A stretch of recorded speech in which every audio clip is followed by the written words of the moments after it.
బర్నీ గారు ఫ్యామిలీని అయితే నాగ్ సార్ అయితే స్టేజ్ మీదకి అయితే పిలుస్తారు. బర్నీ గారి మదర్ అండ్ నాగబాబు సార్ అయితే రావడం నిజంగా చాలా చాలా గ్రేట్ అసలుకి.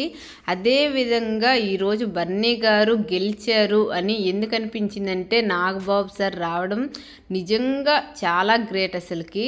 అదేవిధంగా చూసుకుంటే నాగబాబు సార్ వేసే పంచులు కానీ కామెడీ కానీ వేరే లెవెల్ అసలుకి. నాగబాబు సార్ చాలా చాలా ఫన్నీగా ఉంటారు. నిజంగా ఐ రెస్పెక్టెడ్ సార్.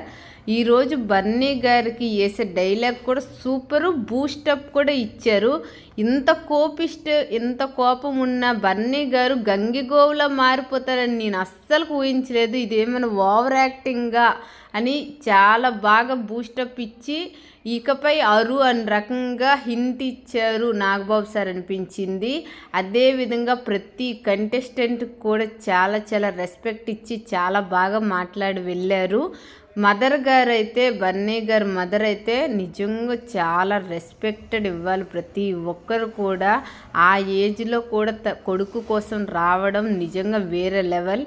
బర్నీ గారు తల్లిని ఆ స్టేజ్ పై నిలబెట్టడం కూడా నిజంగా హ్యాట్స్ ఆఫ్ చెప్పాల్సిందే.